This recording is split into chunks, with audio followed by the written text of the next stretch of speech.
نحمده ونصلي ونسلم على سيدنا ومولانا محمد ورسوله النبي الأمين المكين الحنين الكريم الرؤوف الرحيم. أما بعد، أعوذ بالله من الشيطان الرجيم. بسم الله الرحمن الرحيم. قال الله تبارك وتعالى في الكلام المجيد والفرقان الحميد: إن الدين عند الله الإسلام. صدق الله مولانا العظيم. وقال الله تبارك وتعالى في شان حبيبه مخبرا وآمرا: إن الله وملائكته يصلون على النبي يا أيها الذين آمنوا صلوا عليه وسلموا تسليما. مولاي صل وسلم دائما أبدا على حبيبك خير الخلق كلهم محمد سيد الكونين والثقلين والفريقين من عرب ومن عجم. يا رب بالمصطفى بلغ مقاصدنا واغفر لنا ما مضى يا واسع الكرم. اللہ رب العزت خالق کائنات کی حمد و ثنا پیارے آقا کریم علیہ الصلوۃ والسلام کی بارگاہ میں عاجزانہ ہدیہ درود و سلام کے بعد تمام احباب اور سامعین کو السلام علیکم ورحمۃ اللہ وبرکاتہ. الحمدللہ تعالی آج کی اس مبارک ہفتہ وار محفل حمد و نعت اور درس و بیان میں ہم سب شریک ہیں. دعا ہے کہ اللہ رب العزت اس مجلس پاک کا انعقاد کرنا اپنی بارگاہ میں قبول فرمائے. خاص طور پر آج کی نشست محترم شاہ صاحب کی والدہ مرحومہ مغفورہ کے اصالِ ثواب کے لیے ہے. اللہ تبارک و تعالیٰ ان کے درجات بلند فرمائے اور امت مسلمہ کے تمام مرحومین کی بخشش فرمائے. اور خاص طور پر میں محترم شیخ یونس رحمانی صاحب کا شکریہ ادا کرنا چاہتا ہوں کہ انہوں نے اتنا خوبصورت کلام جو بسم اللہ الرحمن الرحیم کے حوالے سے ہے. آپ جانتے ہیں کہ پچھلے 2 جمعہ کی نشستوں میں ہم نے تفسیر بسم اللہ الرحمن الرحیم کی بیان کی اور کل انشاءاللہ صبح اس کو مکمل کر لیں گے انشاءاللہ 3 دروس کے اندر جتنا بھی اللہ کی توفیق سے ہو سکا. حالانکہ یہ خزانہ تو ایسا ہے کہ اس کو جتنا بھی بیان کیا جائے وہ کم ہے. اللہ کی سوز میں اور برکتیں عطا فرمائے اور ہمیں اپنے اس قرآن مجید کے فیض سے فیضیاب ہونے کی توفیق عطا فرمائے. آج میں کسی مضمون پر بیان یا درس نہیں کرنا چاہ رہا. 1-2 سوالات ہیں جو میں آپ دوست صاحب نے پوچھے ہیں، اس حوالے سے میں چند ایک باتیں ان پر عرض کرنا چاہ رہا ہوں.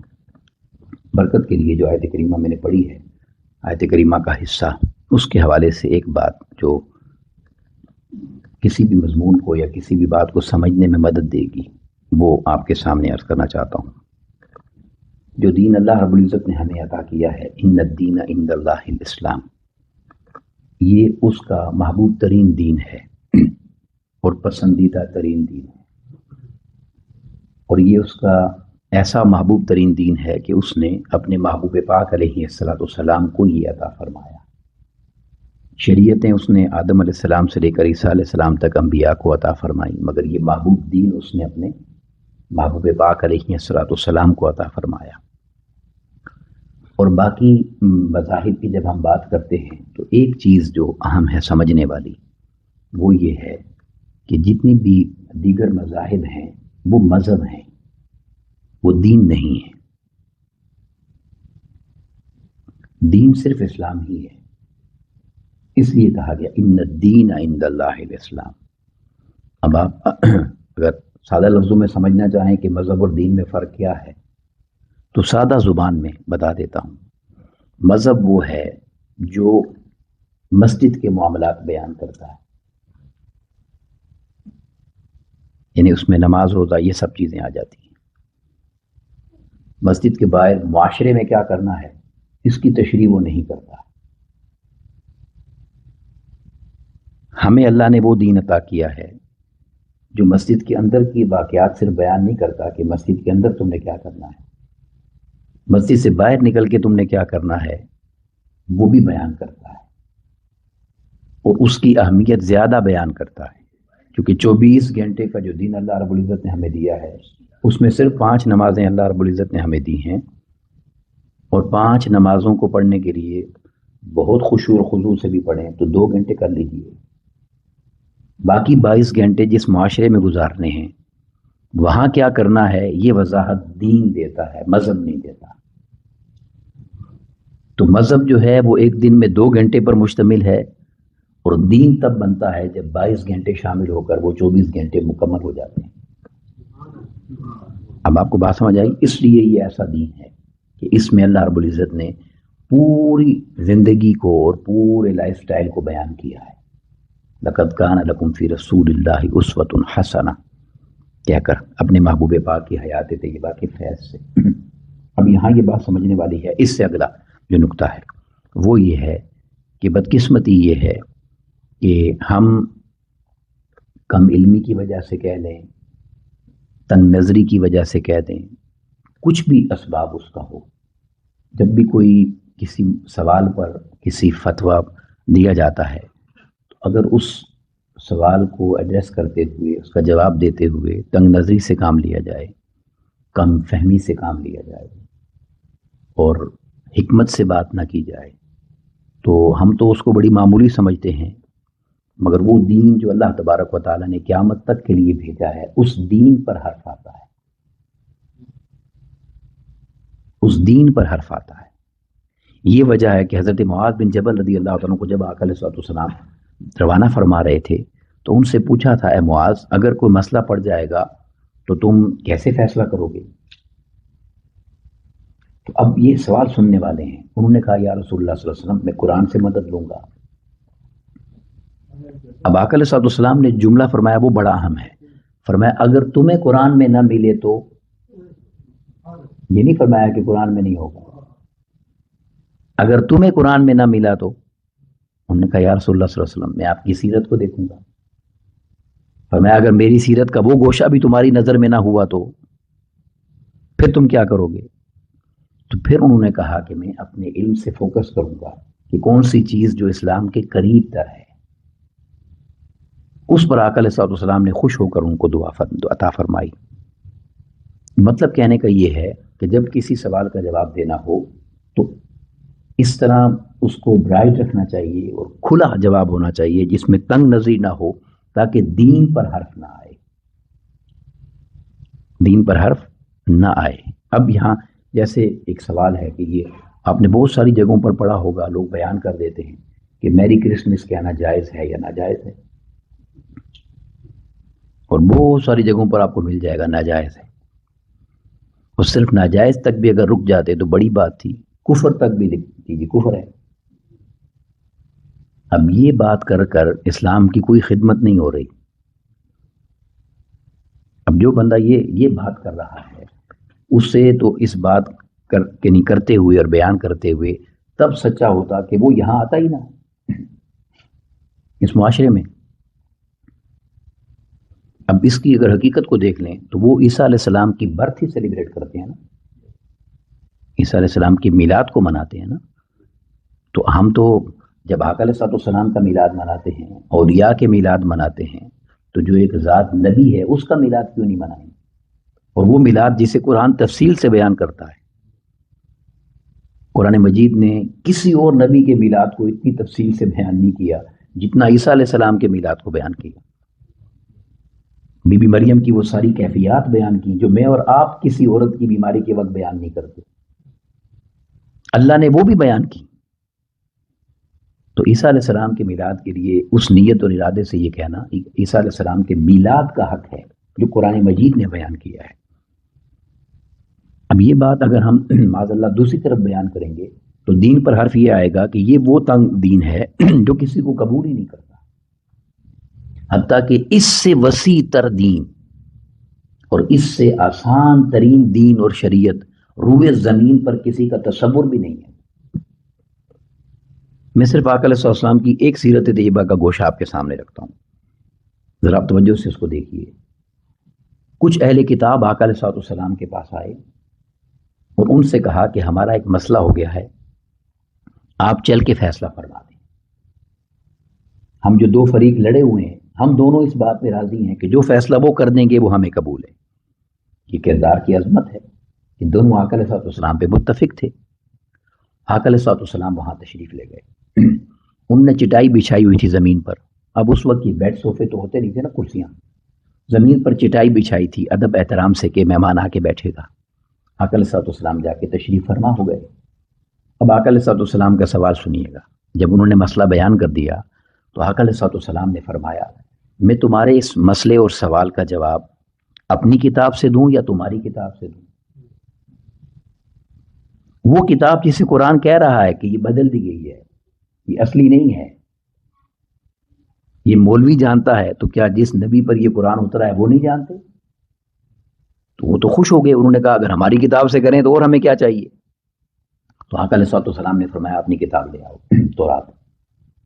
وہ جب تورات لے کر آئے، یہ بات سمجھنے والی ہے، تو آقا علیہ الصلوۃ والسلام چٹائی سے اٹھ گئے، قیام فرما ہوئے، اور اس کتاب کو چٹائی پر رکھا اور خود زمین پر تشریف فرما ہو گئے۔ صرف اس نسبت کا ادب اور حیا کہ یہ اللہ کا نازل کردہ کلام ہے، بے شک بدل دیا انہوں نے، وہ اس عمل کو دیکھ رہے تھے۔ یہ وہ مضمون تھا ہم نے جو چند دن پہلے بیان کیا کہ اسلام کردار سے پھیلا ہے، وہ اس بات کو دیکھ رہے تھے۔ آقا علیہ الصلوۃ والسلام نے فیصلہ کر دیا، اس پر دونوں راضی ہو گئے۔ تو جب جانے لگے تو اس علاقے اور قبیلے والوں نے یہ کہا کہ اب جا کیوں رہے ہیں آپ؟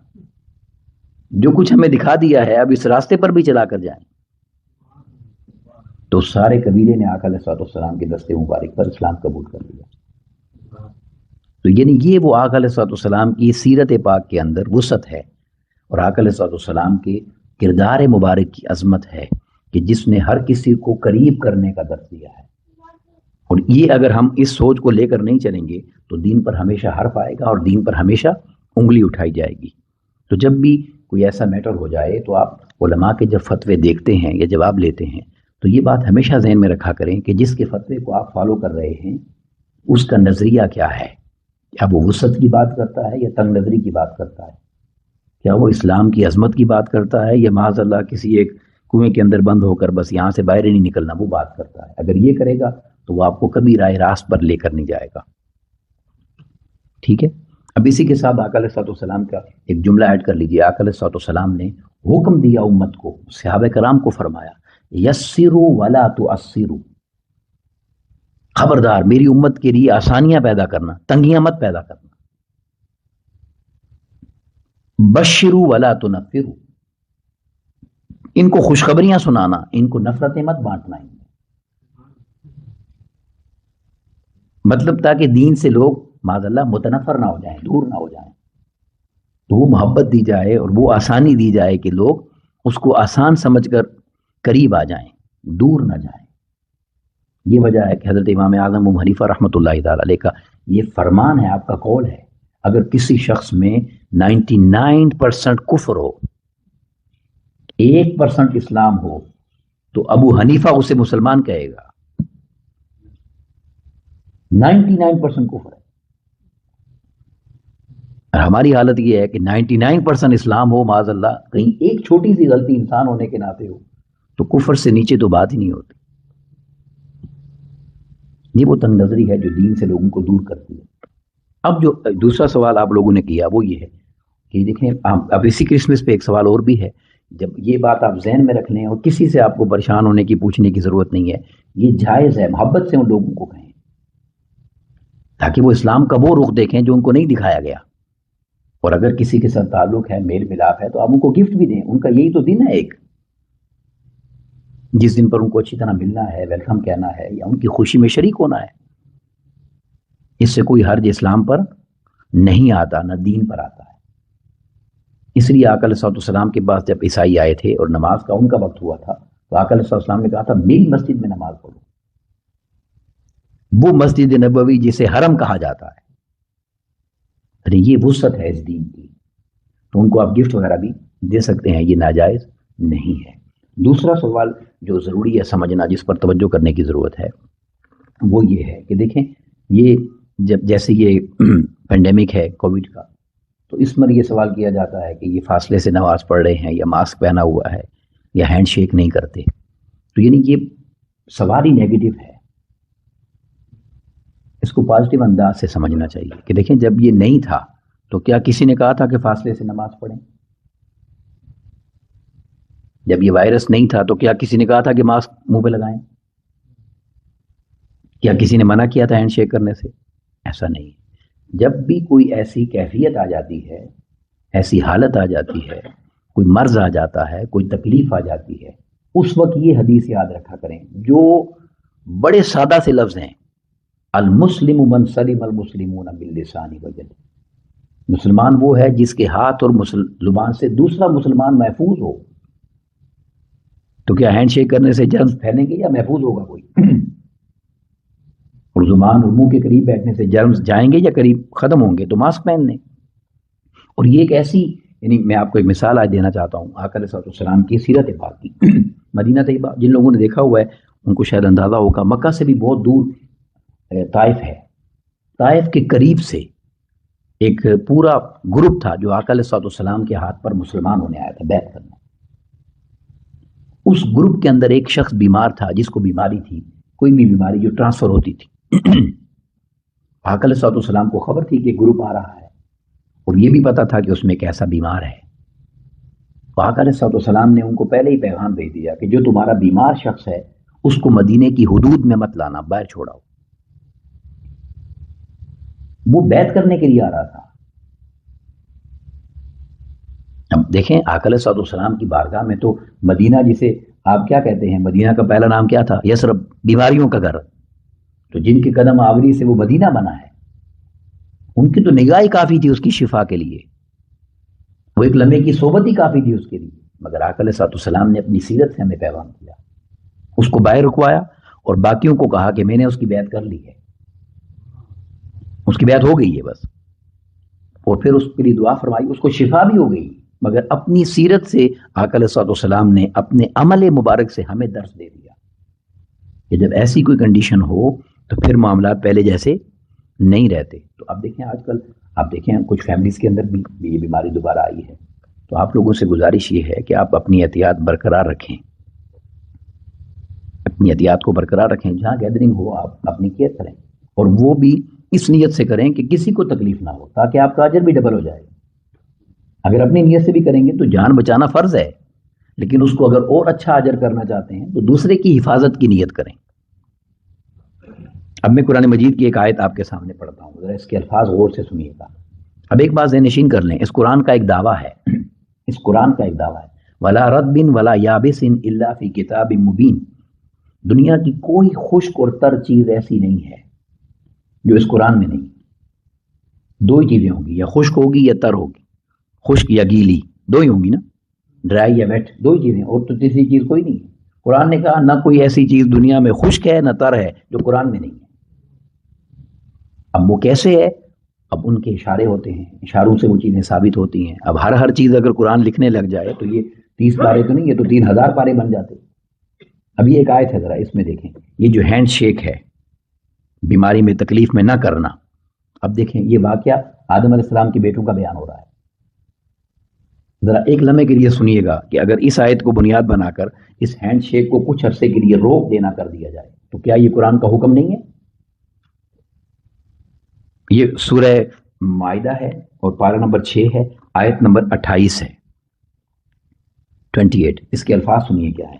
اللہ رب العزت نے فرمایا لَإِن بَسَطْتَ إِلَيَّ يَدَكَ، اگر تو اپنا ہاتھ میری طرف اس لیے بڑھاتا ہے لِتَقْتُلَنِي، کہ تاکہ تو مجھے قتل کر دے. اب قتل کے لفظ پر فوکس نہ کریں، مجھے تکلیف دے، مجھے نقصان دے، اس کا یہ معنی لیں آپ. اگر تم اپنا ہاتھ لئن بسطت الیہ یدک، میری طرف اس لیے بڑھاتا ہے کہ مجھے تکلیف ہو، ما انا بباسط یدی الیک لاقتلک، میں اپنا ہاتھ تیری طرف نہیں بڑھاؤں گا کہ تجھے قتل کروں.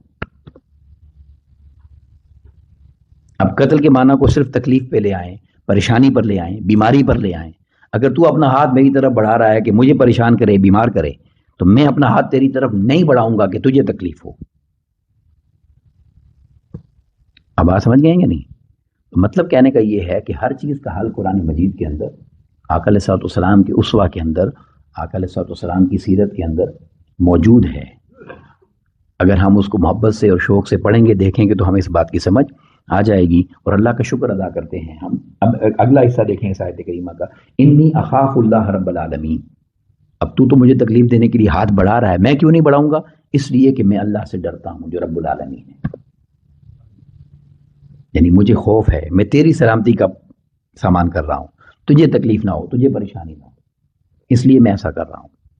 تو اب یہ اگر کہیں بھی ایسا ماحول ہو تو اس ماحول کے اندر اس حالات کے مطابق، ضرورت کے مطابق، جس طرح کا بھی کنڈیشن ہے اس کے مطابق اگر انسان اپنے رولز کو، اپنے معاملات کو چینج کرتا ہے تو اس سے دین پر کوئی حرف نہیں آتا، کیونکہ وہ حالت اضطراری ہوتی ہے، اسے حالت اضطراری کہتے ہیں۔ اسی طرح قرآن مجید نے بیان کیا کہ اگر تم اس حالت اضطراری میں ہو جہاں تمہاری موت قریب آ گئی ہے تو موت سے بچنے کے لیے اگر تم حرام اتنا کھا لو جس سے سروائیو کر جاؤ تو تمہیں رخصت ہے۔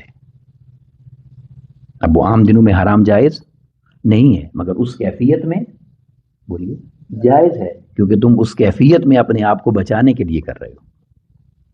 تو یہی وجہ ہے کہ دین اسلام کے اندر ہر چیز کا جواب اور ہر چیز کے لیے آسانی موجود ہے۔ اس سے آسان دین نہیں ہو سکتا کہ آپ دیکھیں بھائی کھڑے ہو کے نماز پڑھو، بیمار ہوں بیٹھ کے پڑھو، زیادہ بیمار ہوں لیٹ کے پڑھو، زیادہ بیمار ہوں اشارے سے پڑھو۔ اب اس سے بڑھ کر اور کیا ہوگا؟ پانی سے تکلیف ہے تیمم کرو، مطلب اس سے آسان دین اور کوئی ہو نہیں سکتا کہ جتنی رخصت اور جتنی آسانی اس دین کے اندر ملے گی۔ لیکن اب اگر کوئی بندہ ٹھیک ٹھاک ہے اور وہ کہے میں لیٹ کے پڑھوں گا تو پھر تو نہیں ہوگی۔ جب حالت اضطراری آ جائے گی تو حالت اضطراری میں جب اس طرح کا کوئی بھی معاملہ آ جائے جہاں خطرہ ہو، پریشانی ہو، جلد پھیلنے کا، بیماری پھیلنے کا، لوگوں کی تکلیف کا، لوگوں کے نقصان کا، تو وہاں لوگوں کے لیے آسانی پیدا کرنا یہی اصل دین بن جاتا ہے اور یہی اس دین کا حسن ہے۔ اور اگر ہم اولیاء، صوفیاء، اللہ والوں کی زبان میں یہ جتنی باتیں میں نے کی ہیں اس کو سمیٹنا چاہوں، اگر میں اس کو سمیٹنا چاہوں تو ایک جملہ ہمیشہ یاد رکھیں۔ اگر کوئی آپ سے پوچھے نا کہ دین کیا ہے تو اب ظاہر ہے 30 پارے تو پڑھ کے نہیں سنا سکتے آپ۔ دین کیا ہے ایک جملے میں کہہ دیں، خیر خواہی کا نام ہے، بس خیر خواہی، اگلے کا بھلا سوچنا، یہ دین ہے، اپنا نہیں۔ خیر خواہی، اگلے کی خیر چاہنا، اگلے کا اچھا چاہنا، اگلے کا بھلا چاہنا۔ اللہ کے ایک ولی تھے، مجھے اب اس وقت نام یاد نہیں، وہ اپنے حجرے سے نکلے تو ایک شخص گناہگار سامنے سے آ رہا تھا۔ اب خیر خواہی دیکھیں کیا ہوتی ہے۔ اس نے جب دیکھا کہ اللہ کا ولی سامنے آ گیا ہے تو وہ ڈرتے ڈرتے اس نے سلام کیا، السلام علیکم اس نے کہا۔ اس بیچارے کو السلام علیکم کہنا بھی نہیں آتا تھا، گناہگار شخص تھا۔ یہ جو اللہ کے ولی تھے انہوں نے اس سے غلط الفاظ میں یعنی اور برے انداز میں وعلیکم کہا، اور برے انداز میں کہا۔ اب وہ تو گزر گیا، ساتھ والوں نے کہا کہ حضرت یہ آپ نے کیا کیا ہے؟ آپ کا تو اخلاق ہے، آپ کی تو محبت ہے، آپ کا تو کردار ہے۔ آپ نے فرمایا چھوڑ دو اس بات کو۔ انہوں نے اصرار کیا، اب آپ نے یعنی لوگوں کو درس دینے کے لیے بتا دیا۔ انہوں نے فرمایا اس لیے کہ جب دو بھائی سلام کرتے ہیں تو ان دونوں میں 100 رحمتیں تقسیم ہوتی ہیں، 100 رحمتیں تقسیم ہوتی ہیں، 90 رحمتیں اس کو ملتی ہیں جو اچھا سلام کرتا ہے، اور 10 رحمتیں اسے ملتی ہیں جس کا سلام اچھا نہیں ہوتا۔ تو اس کے پاس چونکہ نیکیاں نہیں ہیں تو میں نے جان بوجھ کر اس سے اچھا سلام نہیں کیا تاکہ اسے 90 مل جائیں، مجھے 10 مل جائیں۔ یہ ہے خیر خواہی۔ آپ کو سمجھ آئی بات؟ اس کو خیر خواہی کہتے ہیں۔ یہ ہے دوسرے کا بھلا چاہنا اور یہ دین ہے۔ جب یہ سمجھ آ جائے، طبیعت اور مزاج یہ بن جائے تو پھر مسلمانی نصیب ہوتی ہے۔ اللہ رب العزت ہمیں اس دین اسلام کو سمجھنے کی توفیق عطا کرے اور اپنی رحمت اور اپنے کرم کے ساتھ سب کو مالا مال کرے اور تمام پریشانیوں سے، بیماریوں سے سب کو محفوظ رکھے۔ جو دوست احباب بیمار ہیں اللہ ان کو شفا عطا کرے اور جو محفوظ ہیں اللہ ان کو اپنی حفاظت میں ہی رکھے۔ وما علینا الا البلاغ المبین۔ السلام